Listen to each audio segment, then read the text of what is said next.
that. Sorry. Thank you. Uh, we're going to talk today about being with difficult circumstances. Ugh. And I'm going to say I don't love the name of that title, really. What I want to say is maybe we could begin with acknowledging the truth of difficulty. That's the first noble truth. That we could just say this is challenging, or this is difficult, or this is hard, or this is confusing, or this is creating anxiety for me. I've had a couple moments where I actually noticed my husband's anxiety making me anxious. And I also noticed how when that happens, I'm more likely to blame him for my distress, which is actually never accurate. Now, I don't like that truth because I'm going to tell you, I really love the idea of changing him. And I prefer that a lot to having to look at my own distress. But the reality is, and I catch it over and over, and I think that's the practice, isn't it? To really go, what's really happening? And it doesn't mean that the situation with another in a life circumstance is easy. I don't think that's what we're saying. I don't think we just blow by it. I don't think that's true. I think that's a lie. I think, though, we have to keep coming back to ourselves, don't we? Recognizing our own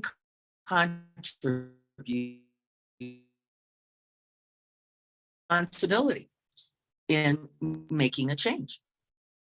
Because in fact, we are the only ones who can ultimately attend to what? My distress. That's going to fall to me. If I leave it to another, that's actually the beginning of what we might call unskillful effort, right? Unskillful. You will spend a lot of time there with very little positive result. Is it true? Is it true? Have you ever been able to change another enough that you were okay? And the answer is no, you haven't. No, you haven't. And then how do I act skillfully? How do I act compassionately? And how do I keep beginning again and again? And it is then I mess it up myself. How do we keep coming back to our own experience with full ownership, even when things are difficult? We all need to set boundaries. That's part of this human life. It is appropriate to set them. We don't set boundaries on another, however. This is our mistaken understanding, don't we? We go, I'm going to set a boundary on you. That's not actually a boundary. I'm going to set a boundary for me is appropriate. Yesterday, we had a little fun exchange since we're up here together, Libby, Al, and I. And Al said, you say don't a lot. And I said, no, I don't really. And Libby said, yes, you do. And here is the truth. I do say don't for me. That's a boundary. I don't want to go to Portillo's restaurant again. I don't. I don't want to eat at the same restaurant that we ate at the day before. I don't. But that in no way says that that's not what you should want or what you should do. You have no business telling somebody else, right, at all. And so we confuse this, I think, frequently because of our distress with I need to manage you. Right, Robin? Yes, I am so glad that you said that because bingo, I recognize that in an instant. And right? I totally did that. We don't, but see, nothing beneficial happens. Now, by the way, not only for you, it doesn't happen for the other because no one's inclined to be told what they should be doing, are they?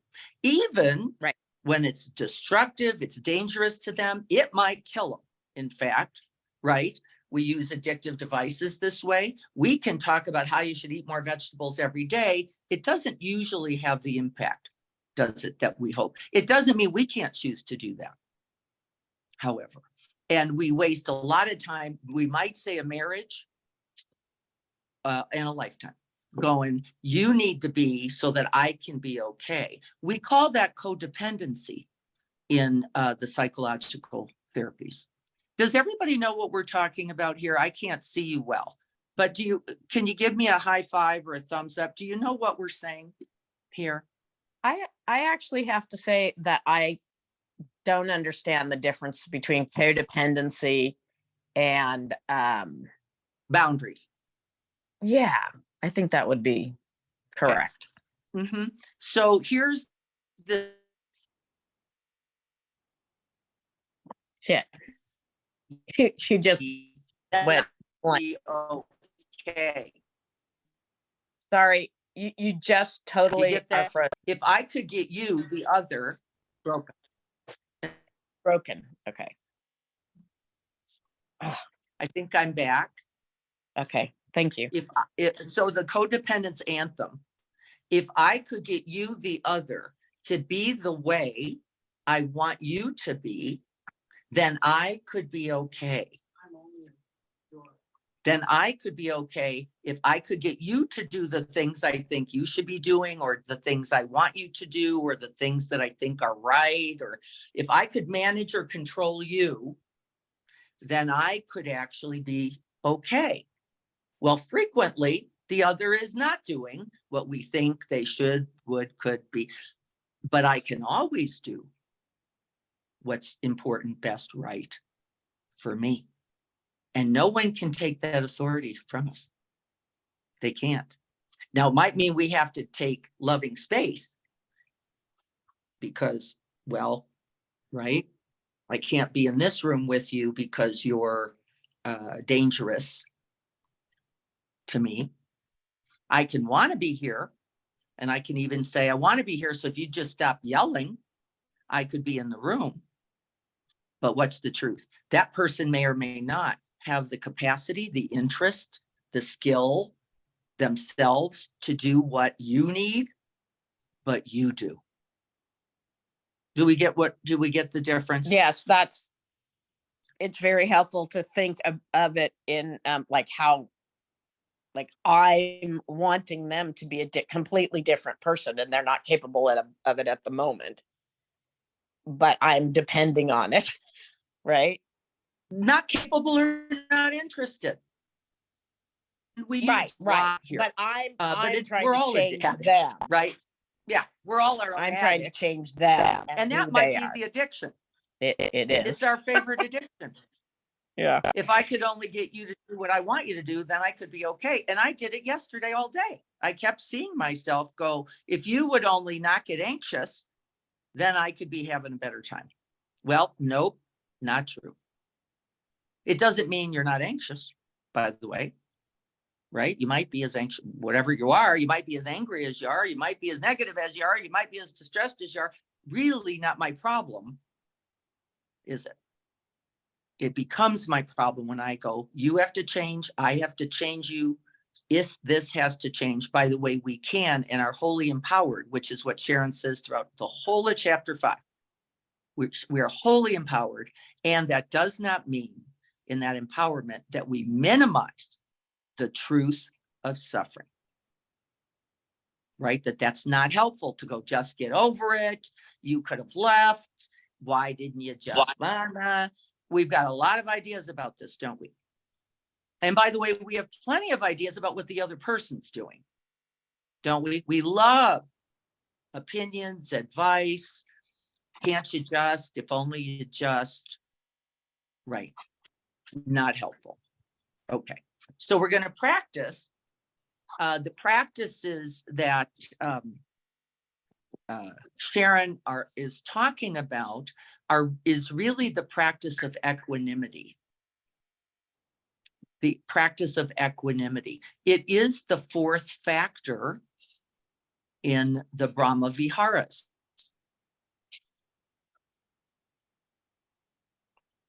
The fourth factor.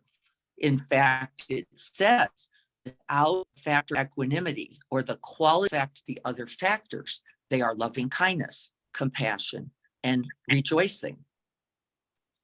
Right? Do you get it? Without equanimity, you will not be able to be skillful. And in fact, you will likely give too much or too little, and take too much or too little, because the mind that is not, let's use some other words. Can anybody balanced? What's another word people could think of for this equanimity? People on Saturday said things like non-reactive, non-judgmental, somewhat. It's one of the characteristics in equanimity, not quite complete. Open, somewhat. What other words can people think of? Equanimity. Unhooked, Pema says. Be quiet, just listening. Stay quiet. Listening. Listening. That's an action that could include equanimity. It is an action that could include centered, non-prejudiced, non-biased, not tipped in one direction, but held equally. On Saturday, I said a little about equanimity, which is the practice, is from the Latin equus animus. Equus animus. Anybody know Latin? Know what that means? Accepting, yes. Equus animus means balanced, equal mind. Animus means being, soul, spirit, mind. Keeping your heart open. Keeping your heart open. Equus animus, isn't that? Yeah. Dennis, you broke up for me. Can you repeat that? Keeping your heart open. Open heart. Your heart open is part of equanimity, but it is not its whole. Why? Because an open heart, you can be too compassionate. And in fact, the poor boundary can drown you. And so there is a balance in compassion even, which would be open-heartedness for self and other, would be more equanimous than just open-hearted, because you could give yourself away and ultimately get hurt, or you could grip, cling to one's self and act. So the balance is actually where equanimity is most in evidence. I did a practice, I sent it to everyone, called open breath and ocean breath. Breathing in large frame. And in fact, what Sharon says when we look at the chapter is that the quality of equanimity is what maybe we could call large view. View more than myself, more than just the other. Maybe it could include me and you. And that big view, what Joko used to call the 16th floor view, and I talked about it again on Saturday, listen to the Zoom there. I think it's not sufficient because from the 16th floor, you can see clearly, but you can't act very skillfully because you establish yourself in some kind of hierarchy. I up here can see you pathetic plebeians down there. And so I used being in the quiet center. Could you see the difference? That all of the vicissitudes of life, the joys and the sorrows, the pain and the loss, the pleasure and the right gain and right fame and disrepute, right? In all of the swarm of that, we can rest, not separate from it though. And this is where I think I'm going to draw the distinction, not separate from life, but really wholly in it, seeing clearly and then acting in accord, not from so far away that we cannot act skillfully. Now, it doesn't mean that we don't need right space, because if someone's going to harm me, the very best thing to do might be to take right space, but the space is taken with kindness, generosity, love, patience, and care for the whole. It is not angry. It is not hostile. It is not rejecting. Can you feel the difference? Robin, can you feel the difference? Yes, and I definitely was not skillful in that yesterday. Yeah, me either, Robin. I'm gonna jump right on that with you. I was not so skillful because we're in the midst of life and it's happening, and I'm just going, can't you just not do that? The hard well, part, the hard Yeah. part is not being able to ever I cannot take back the words that I used, which were very cruel. That's right. We can offer new words. Yeah. I did attempt at that. Not working We so well can. at the moment. We've got today. We've got now. You've Yeah. got your clarity. Well, that's what you can do. There it is again. See, I don't know what can happen to affect the other, but start with your own heart once again. All right, guys, I know we're running. I wanted to do that talk first because otherwise we make big mistakes in the Dharma. And that is, I should give the other everything. Or if I'm loving enough, if I were kind enough, if I were something enough, then you would be, well, forgiving, Robin, you just said. Maybe not. Maybe with right speech, skillful heart, open-hearted for us both, you go, you know, I don't even like you. I don't want to do this anymore. And by the way, there would be nothing to do with that except to say, I understand pain. And I understand your pain. And I also understand my unskillfulness. Right? That's Very helpful. It's really a good piece of news. And then the person in their time will or will not. And I don't know the answer, do I? Because I don't have any authority over there. Now, maybe I have to apologize again. And maybe I have to do it again. And depending on the import of the relationship for me, right? So with my sister-in-law, I could say, I'm sorry that my brothers died 1,000 times. I could 1,000 times. Well, it took about 5 years for her to hear me. But that was an important relationship. She is a part of my brother as well. Right? So could I do it there? Would I do it for anyone? I'm going to tell you, probably I wouldn't. I might go, you know, really? I don't know. This relationship and its exchange is not that important to me. Does that make it right or wrong? I'm not going to say. I'm just going to say the truth is, the lady, Nora, lovely lady who runs the Golden Bear, if she got mad at me, I might go, you know, Nora, it's okay. You could think my leaving early is not a good plan. I'm going anyway. It's all right. Right? And not, so only we assess those things. I cannot say for you, neither would I. You will decide what's that worth? What's the investment that I need to make? But let's practice and see if we can't make contact a little bit with that soft, quiet, easeful center. We're going to do the practice we did on Saturday again. Many of you are here who were not here. So just finding a place in sitting, standing, lying, or walking, the Buddha says, that the posture of equanimity can be taken in any position. Sitting, standing, lying, or walking. And so find that for yourself.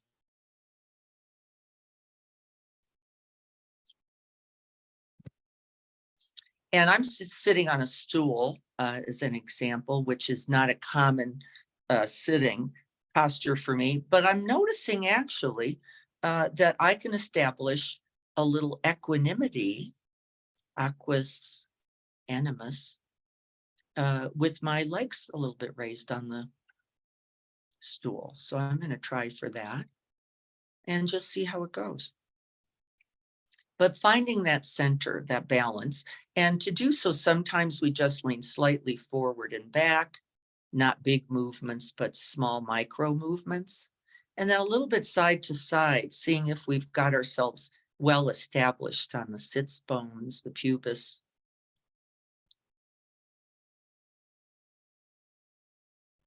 And then we're just going to open We're going to begin by opening into the ocean of awareness.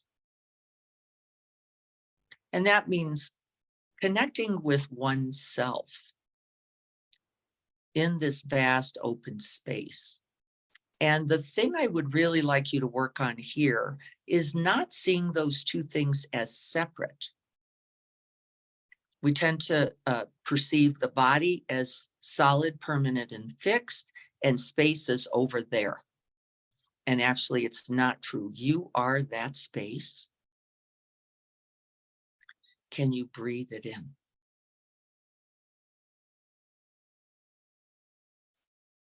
You are that stillness.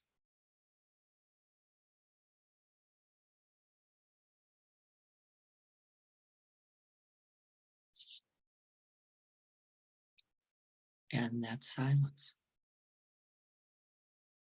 And so we breathe it in from vast open space, make contact with the reality of our own nature, identical,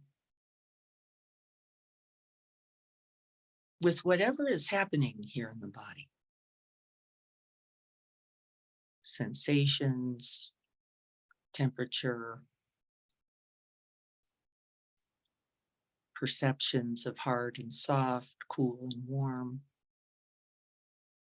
And then with each out breath, we simply settle back. And then moving beyond the body, once again, back out into open space. And so if you could imagine resting in this ocean of awareness, we've done this practice many times. You feel and see and know the wave of the in-breath. Let it lift you, buoy you, raise you, and fill you. And without interference, we crest and let the ocean breath settle, soften, and soothe back into stillness.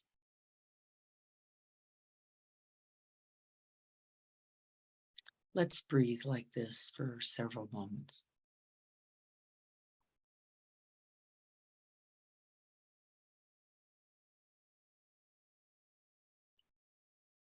Feeling the universal sway of you as a part of this ocean.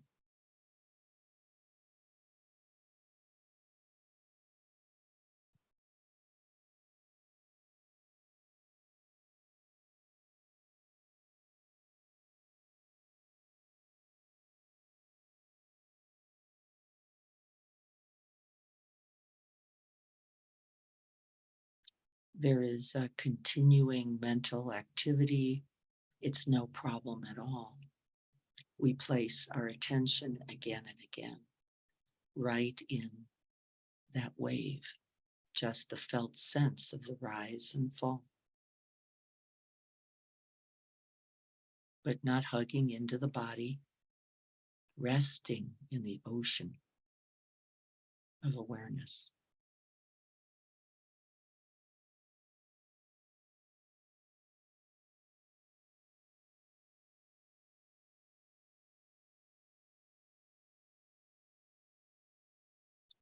The body mind, one wave, one moment, one breath.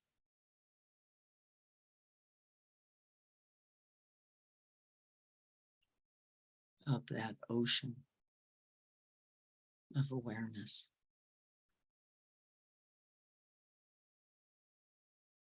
Aquas animus.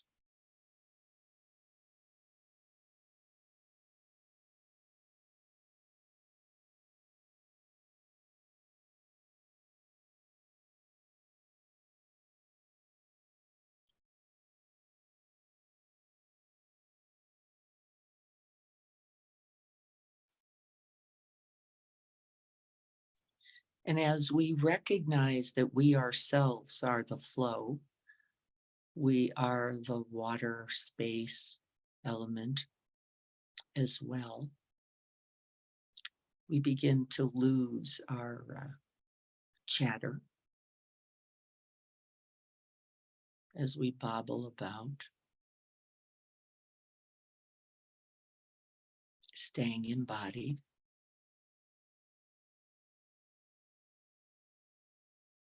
Letting the breath inspire and inform.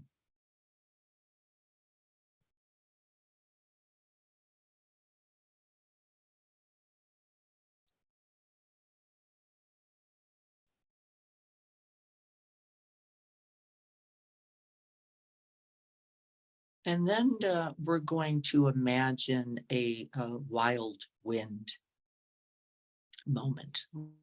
Wild wind moment. You might call to mind, as Robin and I have, the moments of yesterday, of recent, where there was reactivity, where there was distress, anxiety, fear, confusion, maybe a loneliness, maybe a tenderness, maybe a disappointment, maybe a wanting or not wanting, an attachment and an aversion.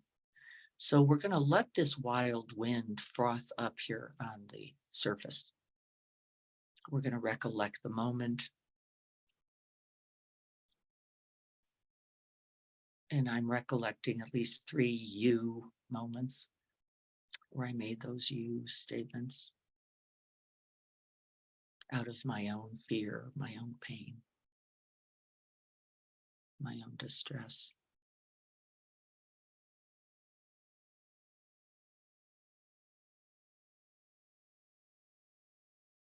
And my heart's quickening. I can feel the breath is a little more rapid. It may or may not be true for you. Don't create anything. Just see what's present here. Drop into the body. Feel the effects of this whip, of this worldly wind. I want something different, to an idea about the way it should be, and I am in suffering, in distress. And feeling the effects of that distress right now in this body.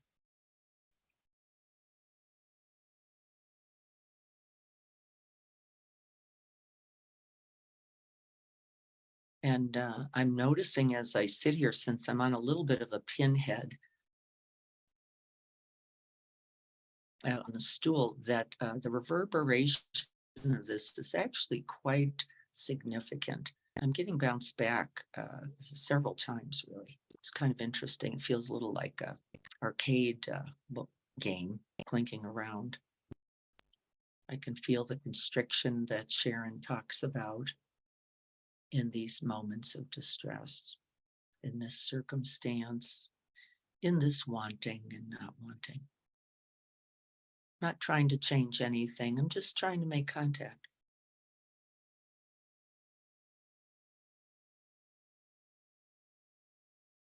And the winds become more rapid, they become more forceful, and the wave becomes more exaggerated. So now there's a large wind, big wave crashing down, cresting, breaking. And I can feel the distress of this. And so in equanimity practice, we drop back into the quiet stillness. And so we're going to move now downward beneath the wave. We're going to let this body mind float down slowly, just beneath the surface. And we're going to see how we are from there. We can still feel the tumult, but this may be just a little bit more workable with a little more stillness, a little more quiet, a little more ease, a little more stability. And we're looking up, we're seeing the distress. We can still feel the effects. And we see how we are. Is this workable?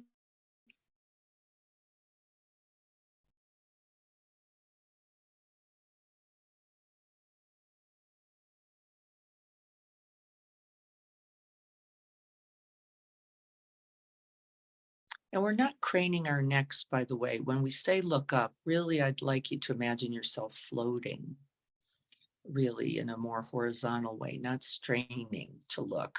You are part of the ocean, you're part of the wave.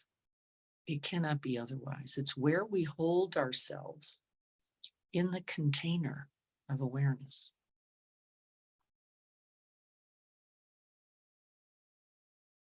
Feeling the effects, I can still feel the wave, but it's much more workable. And you decide for yourself in your situation. You can continue to float slightly downward, a little more stillness, a little more quiet, not separate from the ocean, but more stable,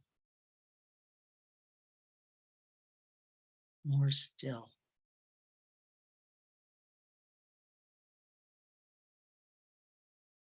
And looking at the situation, you may see rays of light there. You may see space and possibility.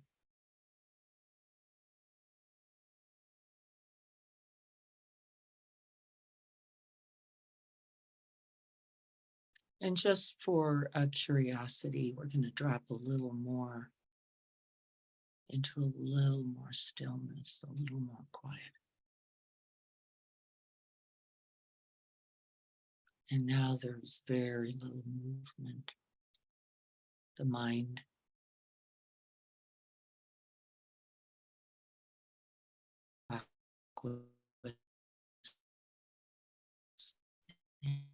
animus, the body softened, the breath steadying. What needs to be seen or felt or faced, and for sure known?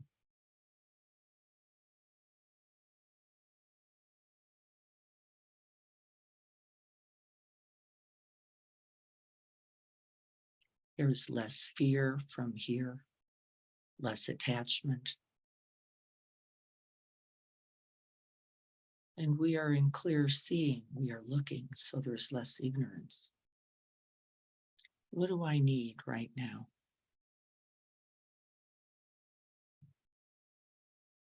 And for me, really, there's a little bit of letting go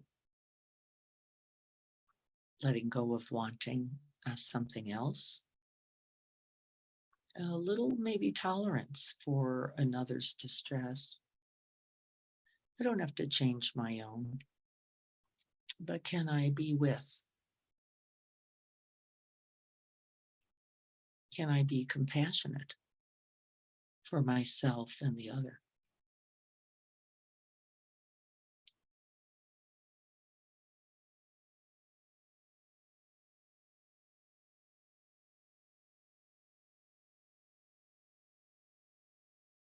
And see what happens as you continue to float downward for a moment. Be watchful though, because there may be a place where you're very restful, very easeful, very still and very silent, but you've now disconnected. I'd like you to watch for. I think we tend to think this is the solution, and it may be for a moment.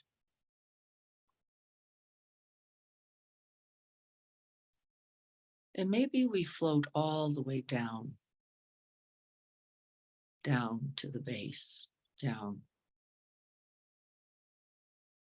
into the bottom. But we do not lose our view. We do not lose the connection. We do not lose the curiosity, the openness. These were the characteristics, or the care.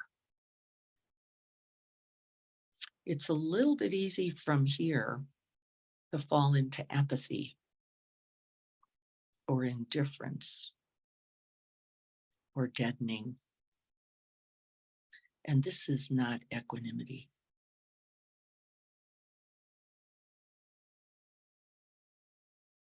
Can you feel the difference?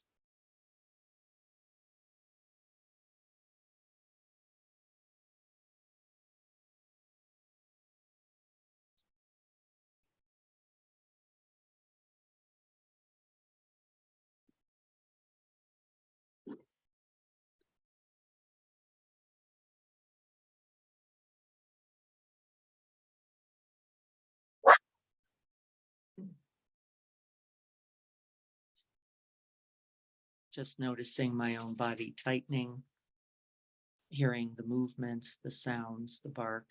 Where do I need to be in relationship? What's the container that is required to remain and reactivate equanimity? Just recognizing first. I could feel the jump. And now I'm just holding myself in that experience. I don't have to get away from it. Just establishing wakeful, attentive, also equanimous and compassionate heart mind.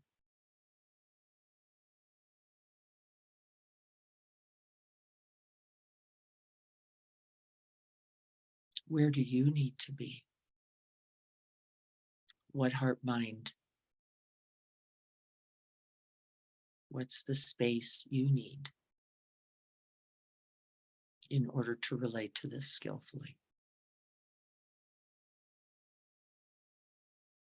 Whatever your turbulent wind moment at the surface. And now we're going to begin to move back up slowly, floating upward.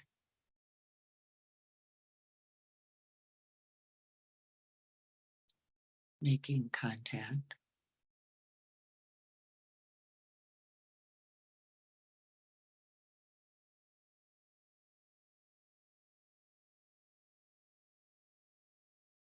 And once again, placing yourself where you can have a connection along with the clarity and the equanimity.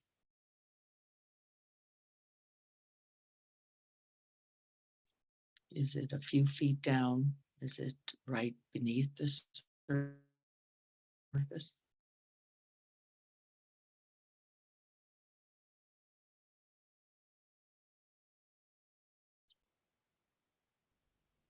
What's the size of the container of awareness that you need in order to relate to this moment, this experience skillfully?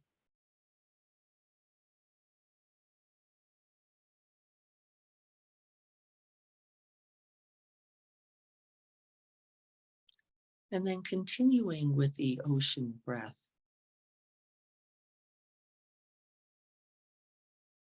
Wherever you can be most easeful.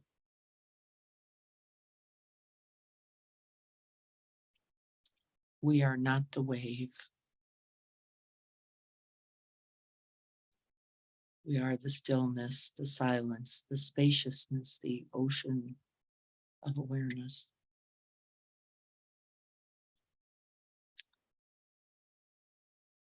That holds this too.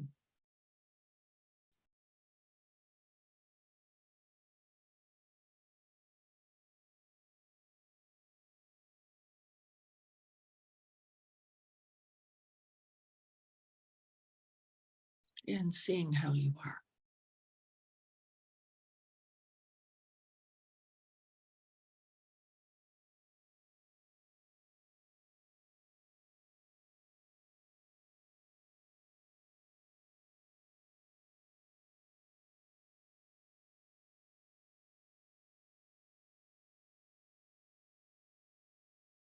May I be peaceful and have ease.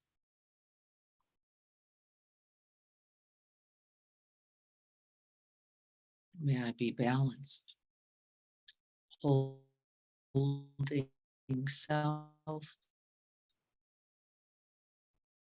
and when appropriate, other. May I see the perspective, the circumstance from the 10 directions, not just from my own window.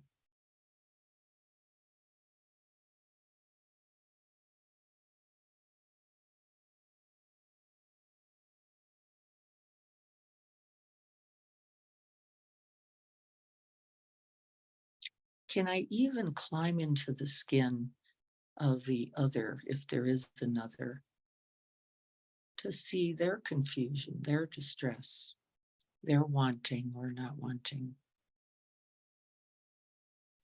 and their desire for equanimity and connection as well?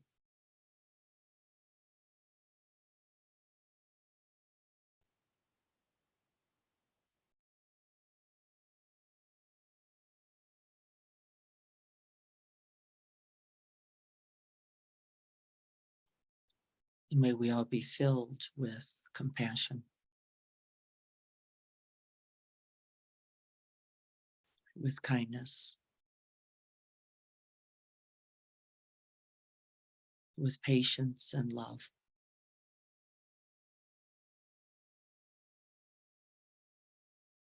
For ourselves and the other.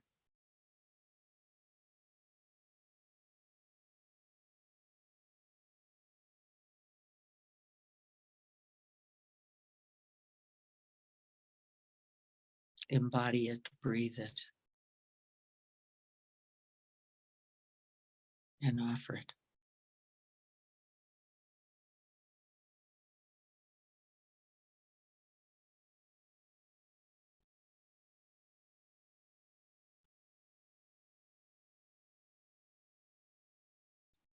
And may we all be well.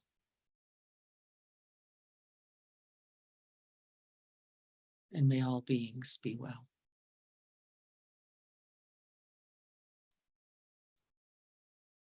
And may this practice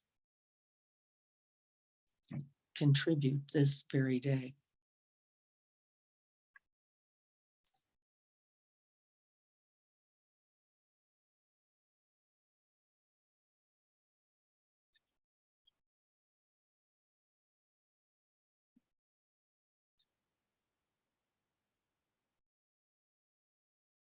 so be it.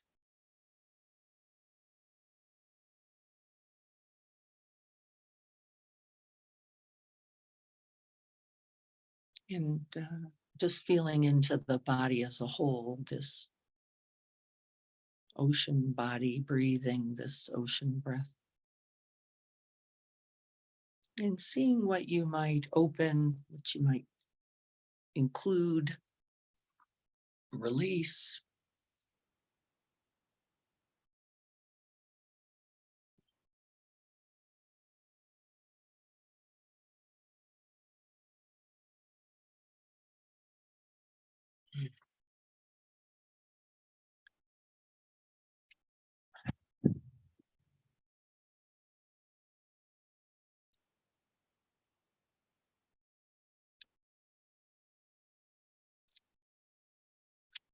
And then just checking in, seeing if there's anything that's most imminent right now.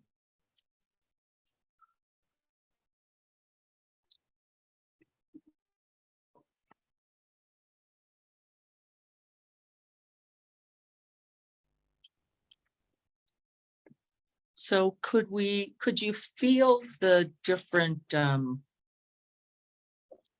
experiences of reactivity, finding a way to hold the reactivity? And did you notice what you needed in order to, and how equanimity, that idea of stillness and silence as a base, as a center, how it can inform? Anyone? Come on. Libby's smiling, so I'm going to look over there and see what she's got going on.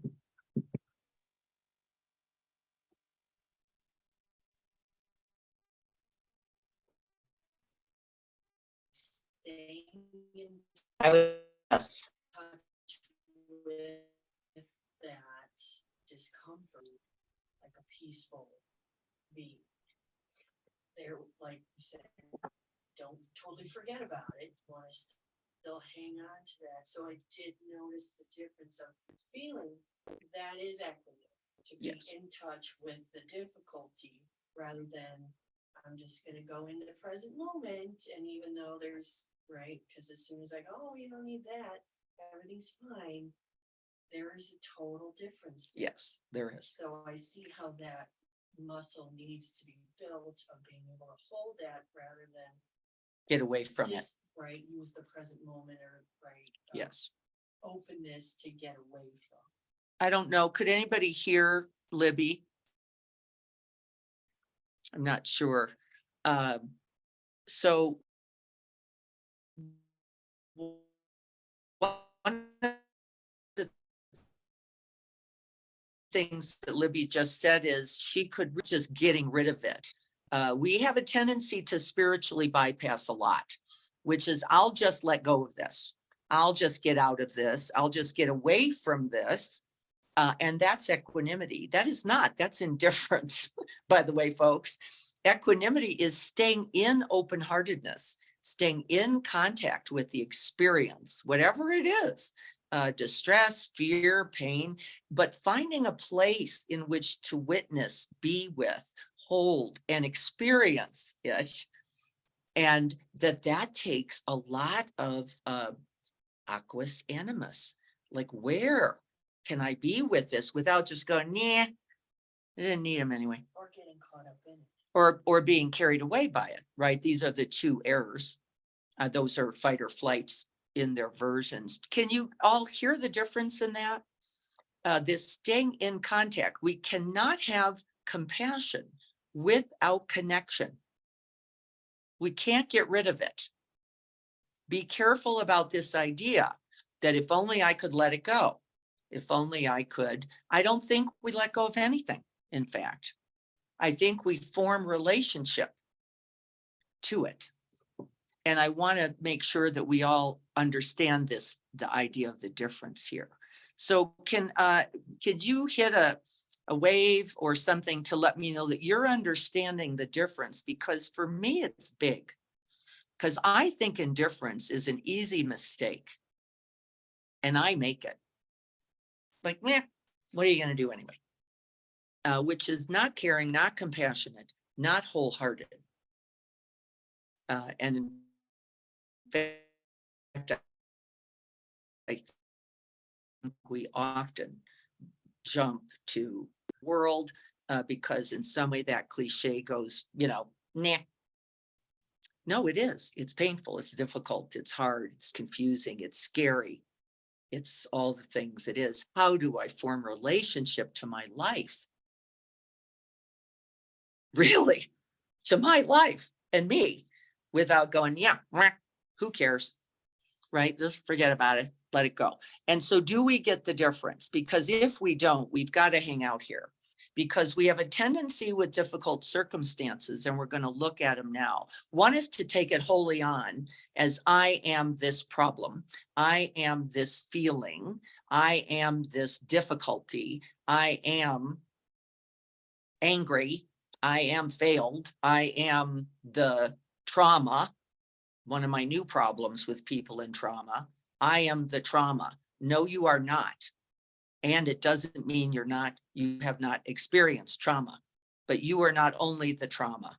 And yes, it takes time, practice, patience, healing, but the whole new trauma sensitive theory is jumps in with you are trauma. You are not trauma. You have experienced difficulty. The first noble truth. You have, as I have, as we have. And I'm not trying to equalize them or say that's not, I'm not trying to do that. This, Siobhan says, the stillness and quiet of equanimity allowed me to feel and realize more the truth of what I was feeling underneath the anger. Yes, which was immense sadness. That is exactly right, Siobhan. Equanimity didn't change the situation, no, or how I felt about it, correct, but offer space of peace, a holding container. eating me. There's something bigger than my situation, my story, and what I was upset about. So there was a refuge there. Yes, beautiful. Thank you so much for that. There is a refuge there in equanimity. And so then what are you holding on to, or what are you trying to get rid of? And put it in the chat to me. If you don't want to say it out loud, what are you holding on to? That's the cause of suffering. Or what are you trying to get rid of? Do you imagine, Siobhan, that trying to get rid of anger can work? No. Actually, we get angrier. Don't we? We actually get angrier, or we get more shut down to it. Like, now I feel nothing. This was my first Zen experience was, well, I don't feel angry anymore. I don't feel anything. Very easy in the Zen tradition to move into indifference. Very easy. Because they don't have a strong compassion practice. So now what? Now what? See it and what? Let it go. Whoops, I don't think so. I don't think so. See it and let it go. Is it true?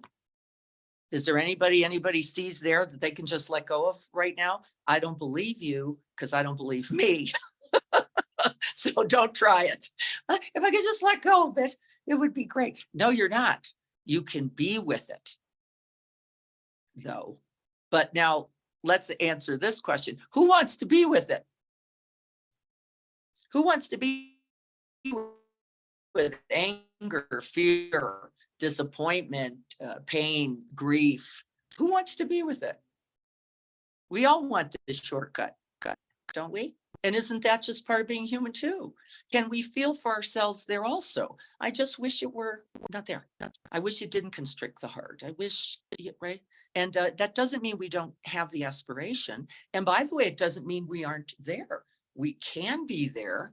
Let me give you a little cue right now by being with exactly the thing you thought you should get rid of. So you know the thing you just wrote me? How can you be with that? Where do you have to be with it? What would it mean to say angry like this, scared like this, sad like this, confused like this? What would that mean? Feeling it wholly. And without equanimity, we can't tolerate it because we get whipped up in the storm, right? And so the cultivation, that dropping just beneath, creating a little space, we call that pause, don't we, in our everyday lives? That's what that is. Just a little pause means just take one little step, create a little container of space and awareness, and hold it there. Can I be with this from here? Maybe, maybe not. This is how we set boundaries. Nope, I'm still getting whipped around. That's not going to help me. It's certainly not going to help the other either. Well, do I need to create a little more space? And that's not space away from. This is the mistake. It's space in the holding. We create a container of holding that as wide as the ocean. But we're the ocean. We're not separate. We're not on the bank. See, I'm not using of anything. We're right in the tumble, actually. But where can we go to stabilize? Right? Where can we go? Sometimes just deeper and deeper and deeper. Where there is quiet and stillness there for you. Yeah, to endure the tumbling and the burning. Yeah, one little moment at a time, however. You don't have to fling yourself off the cliff. In fact, it's not typically skillful, is it? Does everyone know what I mean? I'm going to look on the screen here and see if I can see anybody. You get what I'm saying? Because I think this is a deep practice and one that we're all working on. Right? Do you get what I mean? Yeah, we all want to get away from, right? And in this practice, that's not exactly, but we can create space for ourselves with it. Time, resource, right? The support of others, the Sangha, the community, right? All of that's very appropriate. Good rest might be a good meal, a little fun, who knows what the resources are. And we do get to do that, but not with this idea that then we should magically just, now that I'm resourced, it should just be better. No, you're more resourced to go towards, to open into, to be with. Renee says, I agree. I felt old patterns arise yesterday, but soon realized it. I found a space to think on it and identify the why I had reacted, and then was able to look at my reaction and deal with it. Yes. Looking at the fear underneath and expressing that to the other person really helped. Usually acting petty and pouty, letting the other person know that I feared our relationship was not given value by them, allowed them to reassure me, and then we reconnected. A chance to go and be alone to reflect in an equanimous space really was the key. Yes. If we can find our way into a equanimous space, people use things like nature. Leslie has talked about that. Needing to be in nature to remember her own nature, right? Connect with her own spaciousness, her own stillness, right? Can be beautiful way to do it. Just quiet time alone can do it for us. Time with music for some people, right? Can be all of those ways. Time in practice for me is often, or in retreat, can often be that way. But not to believe that from that alone, that will give you a right view, right? And then right effort to go, this is an act of right effort, actually. And then we can be most skillful in it. Siobhan says, Steve and I do really well with repair after arguments. Yes. I wonder if that contributes to being lazy as far as learning to pause and not allow a situation to escalate. This is an inquiry. Yeah. Sometimes we're just needing a release of energy. And if there's a buildup of tension, sometimes just a blah, blah, blah is really not, it's just a release. And we haven't recognized that what we really need to say is, this is hurting, or I am hurting, or I am scared, or I am, and we are saying it, aren't we? Now we're just acting it out. And it comes that little, I don't mean to say disarming for the other, de-escalating, or yes, discharging is the word I'm looking for, right? And it's just adult crying, isn't it? That's the way we cry. Blah, blah, blah, blah, blah. And is there probably a more skillful way? Yes. In a long-term relationship, the truth is you have more room for that. The other's not going to take that probably as literally as you would a neighbor. You can't pull that off there. In an unfamiliar relationship, there will not be the same tolerance for that. So yes, I think in long-term relationship, there can be that. I don't think it's the most skillful. It's not the way I most want to be. And yes, I don't think it doesn't usually do damage to the relationship. I want to be more skillful long run.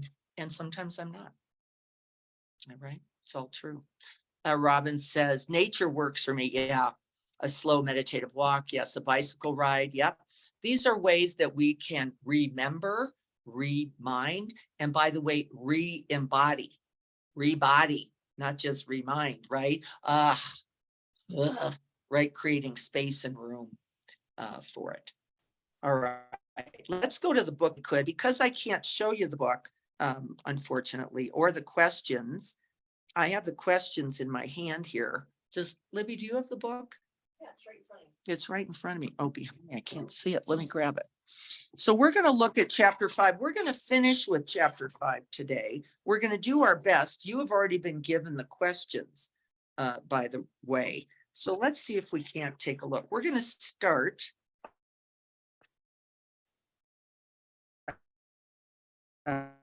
with page 88. I think probably difficult circumstances. In a difficult circumstance, what makes it difficult? What makes it difficult? Our attachment to Our attachment or aversion. I like it and want it, or I don't like it and I don't want it. Simply. Are they hard? Are they pain? Is there real pain in life? There is. Is loss, grief, sadness? Are those real experiences? They are. But what the difficult is defined by your attachment or aversion to it. Is death difficult? Not necessarily. painful. Is it painful? Usually, unless, by the way, the pain of the other suffering is greater. That has happened to me twice. Where I went, nope, death is not so bad. Not so bad. In fact, it's a relief, a new door, a new chapter, a new beginning in whatever way, because this is unbearable because of the physical or other suffering. For everyone, really. And so is the nature of death by its very nature difficult? The answer still is no. Is it painful? Often, if not usually, because of the loss factor in it. And it isn't that we're supposed to feel a certain way, so we don't want to mistake that either. So what makes a difficult circumstance difficult? Our perceptions, our our aversion, our attachment to it, and wanting to get rid of something we don't like, don't want,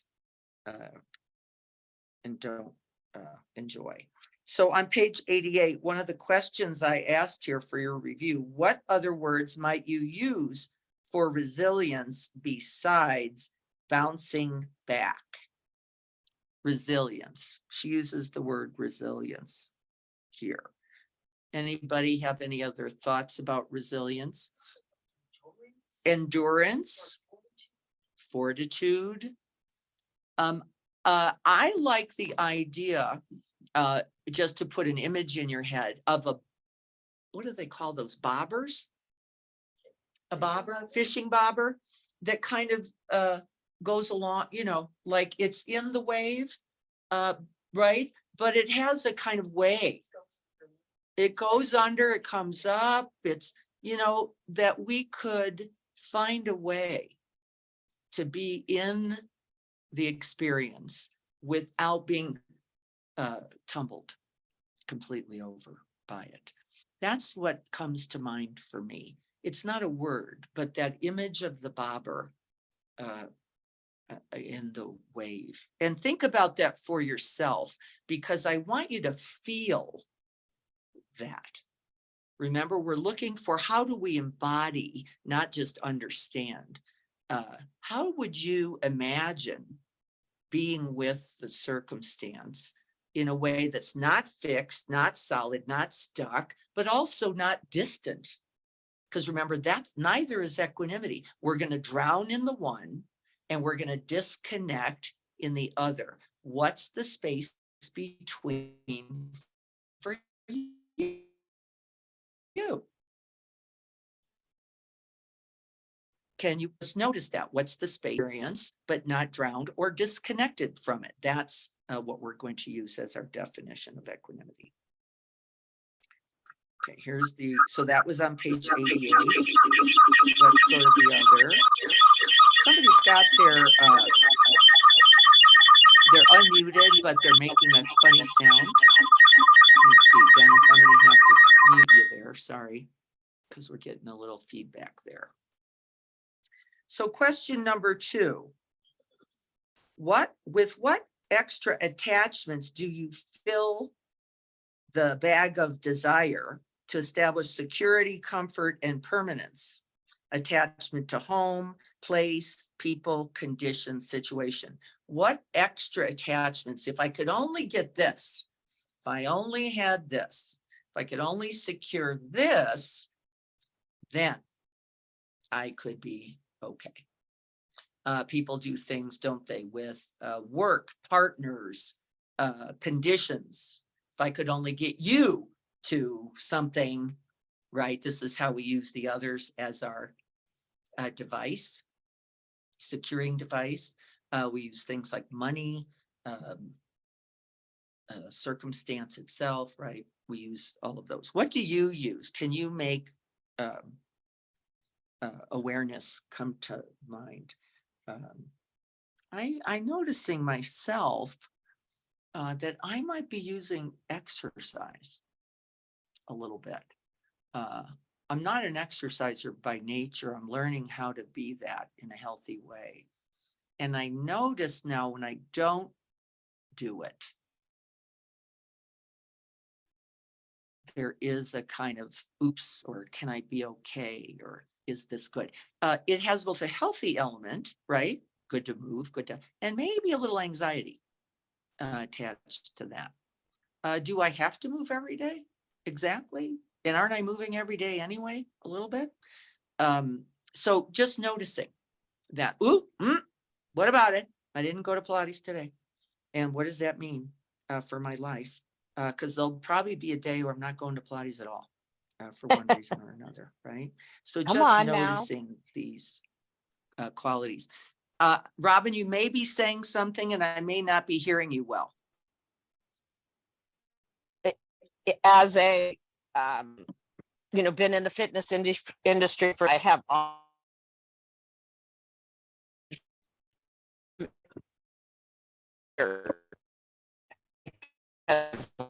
I do too much. Yes, I Without think it's really, the skillful recognition for my. yeah, I'll not put it in. skill. Yeah, I agree. I think our culture is a little exercise addicted. Maybe we have to Very. watch that habit, which is you got to do the 3 miles, you got to do the 10,000 steps, you got to do the. So I think we can all get into a little bit of I'm a slug versus right, and that there's space between and room in all of that also. And I like to talk about joyful movement. What would that look like if you just found a way to joyfully move the body every day? What would it actually look like? And the truth is, it probably wouldn't look like Pilates for me, honestly. It would look like some walking. It would look like some kayaking. It would look like, and then the new dilemma that we often create is how do you create time for that stuff? Because we don't create enough time.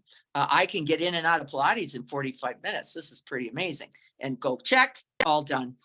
Maybe not so joyful, maybe not so skillful. And just the opportunity to look at that, I would say.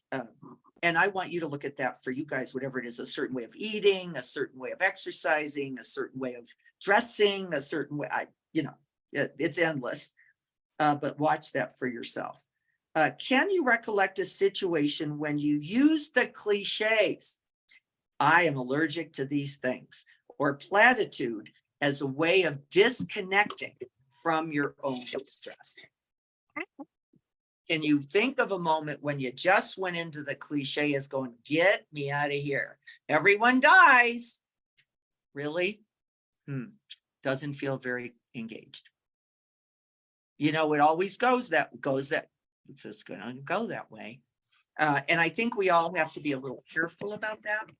And especially practitioners. I think we've got to be careful because we've been handed tons of platitudes in the teachings. You can grab one of those and just use it to get some distance from your experience. Somebody said to me the other day, and I thought, wow, well, everything's impermanent. I do know it is hard. Everything's impermanent, all true. But can you use the truth rather than feel the truth? Just pronounce, right?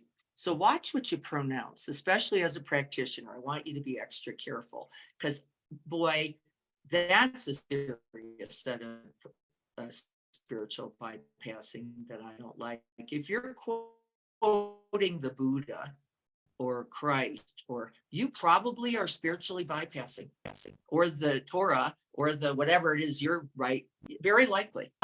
If you're not talking about your own experience, I know for me, when right, this, I get that squeeze, I get scared, I think I can't be okay. That's compassionate response. But if you're quoting somebody, be watchful, because that's typically in cliche or platitude. And will not serve, but watch it, because that's another way of dealing with difficult circumstances without really attending to them. Number 4, refusing to look at life's darkness and avoiding uncomfortable experiences can be detrimental to our mental health. In fact, it says it's one of the primary modes of mental illness, is not attending to a reality, a difficulty. Not. This is called on page 90 now, toxic positivity. Toxic is ultimately a denial of reality. This is difficult. This is hard. I don't know what to do. I don't have a solution. It's painful. And we don't say those truths enough. In fact, we tend to offer the platitude, which we're going to try to stop doing. And Viktor Frankl, she then named on page 90, came up with a word she preferred. And I also find it difficult, tragic optimism. I would say something else, like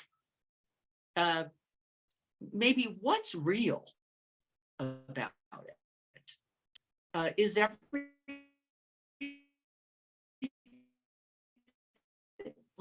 to the difficulty. And it doesn't mean that it ends.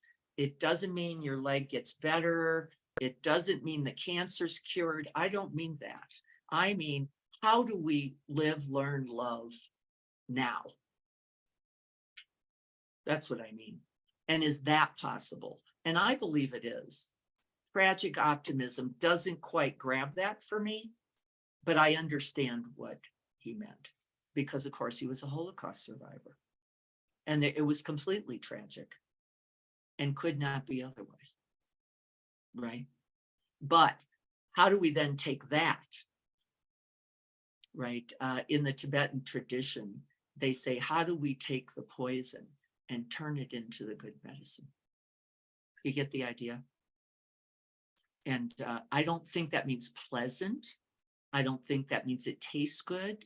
I don't think that means we go, magic bugs me when I see, oh, then you just, no, you don't. No, you don't. No, you don't. You got to take the poison pill. It's very probably going to make you sick. You're maybe going to throw up. Maybe you're going to faint. But really, how do I use everything? I remember my father saying, you know, cancer was probably one of my greatest gifts, and I almost fell backwards, because there was nothing particularly easy about it.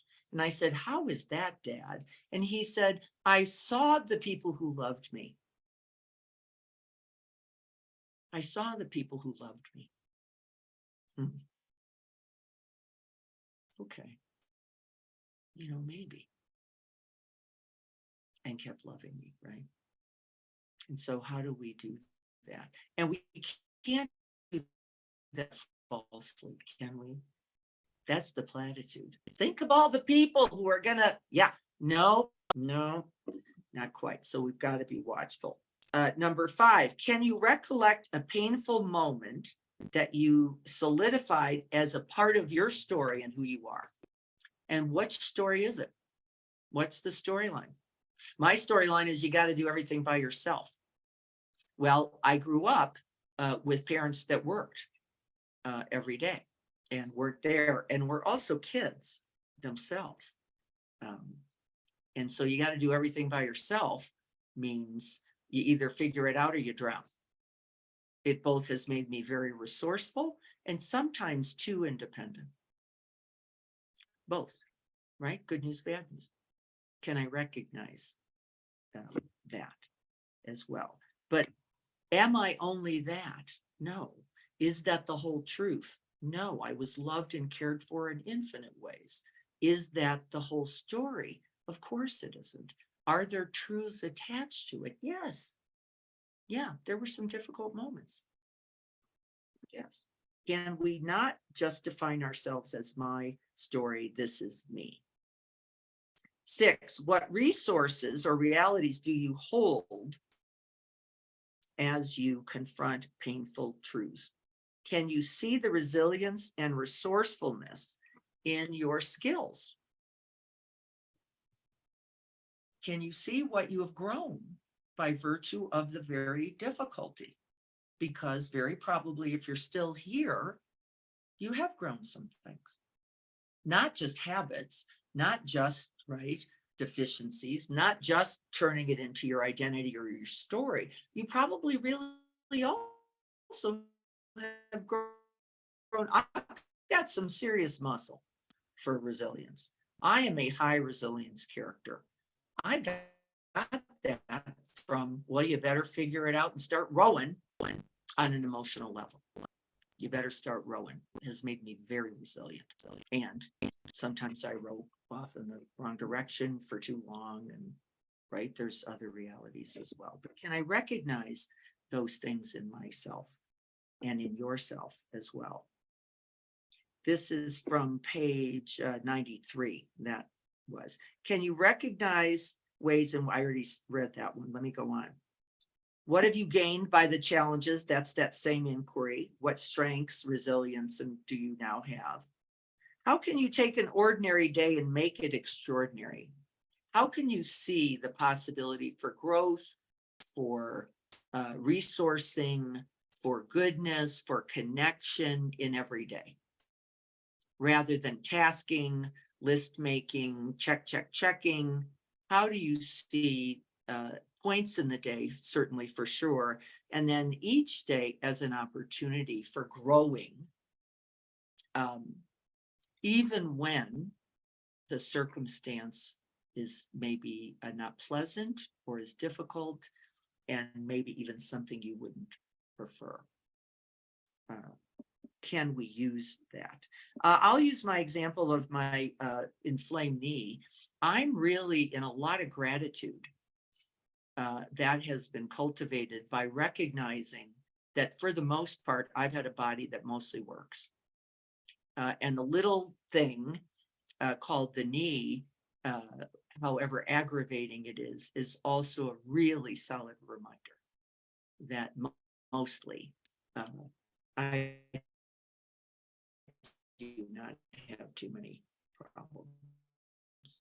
And that I also have access, and that also is a resource and very resilient, and also makes me feel deep gratitude. What does this quote invoke in you? Number 10, it takes no special talent to see what's ugly, numbing, depressing, and death-dealing in our world. But staying aware of what's good, true, and beautiful demands that we open our eyes, minds, and hearts and keep them open. We can begin to see beauty in the most surprising places, not only in nature, but in human nature.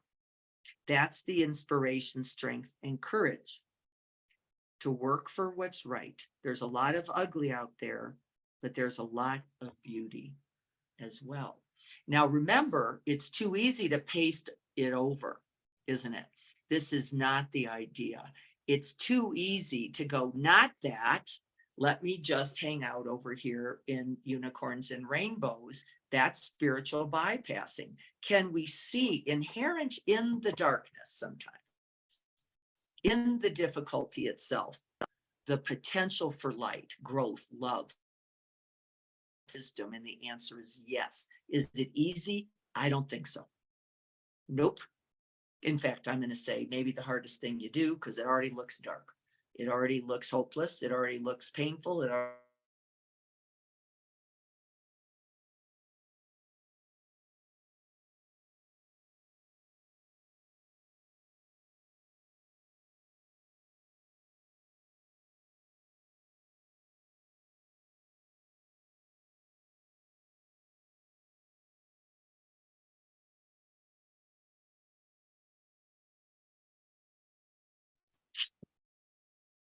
I just got kicked off for a moment, so I hope everyone's still there. What I was just saying is it's easy to plaster over positives rather than see the possibility for love, connection, wisdom in the difficult moment. You cannot lay it over the difficulty, however, and I think that's a mistake. And that's where the platitudes come from, don't they? Which is, well, you know, you've lost it, but think about all the love. Well, it's true, and how dare you say it? How dare you say it over that must be hard, or that must really hurt, or I can't imagine how difficult it is. Is it also true that in that very moment, compassion arises and can be available? And what do we know? It is only in the turning towards suffering that compassion can exist at all. It not going the other way. And so isn't it always possible? Yes. Is it always possible every moment for me right now when I'm drowning? No. I better find a place to hold myself, stabilize myself, and that's equanimity. And then I can feel for all those with achy knees without going, yeah, you know, it's a knee, get a new one, get a new one. No, not so simple, right? And we have to be careful and watch yourself with that platitude making, even in the thinking. I've got about 4 more. I'm not going to take time with them now because we're almost done, but look through these questions. But really the practice for me is still the thing we say every week, every day is, can I see clearly the moment? And it might take that pausing moment, recognize what's actually happening, stabilize myself, which may require that I take a step back, do some breathing, get in nature, resource myself so that I can then respond, right? That I can then be loving or kind or understanding or compassionate. That is the practice this week. Can we take the very difficulty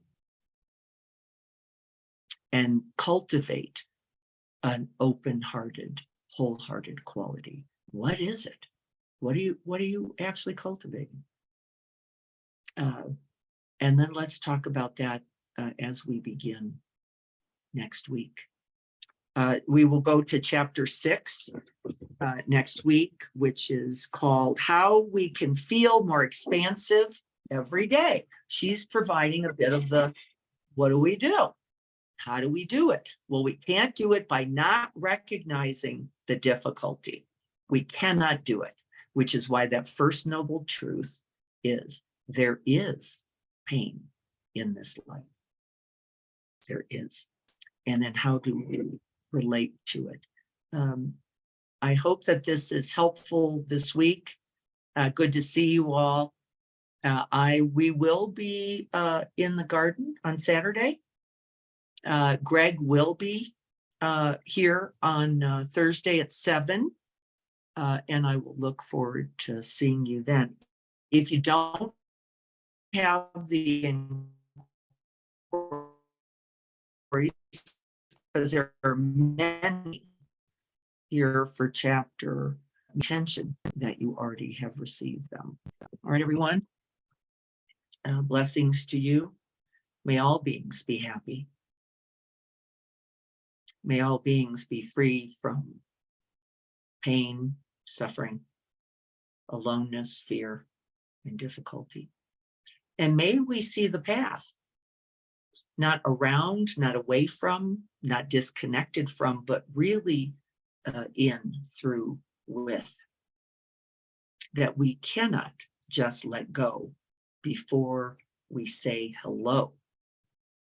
We cannot let go before we say hello to our own experience and that of others.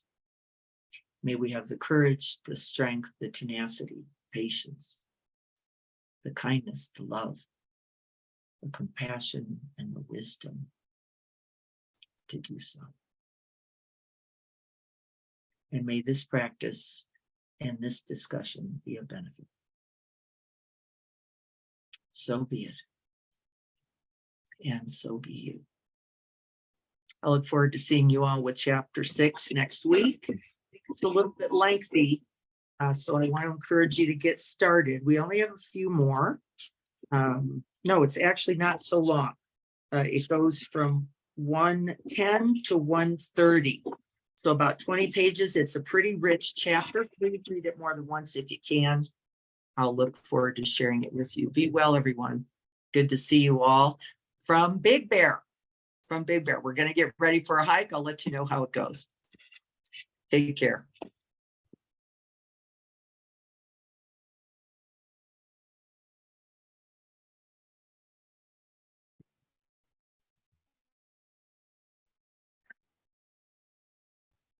Just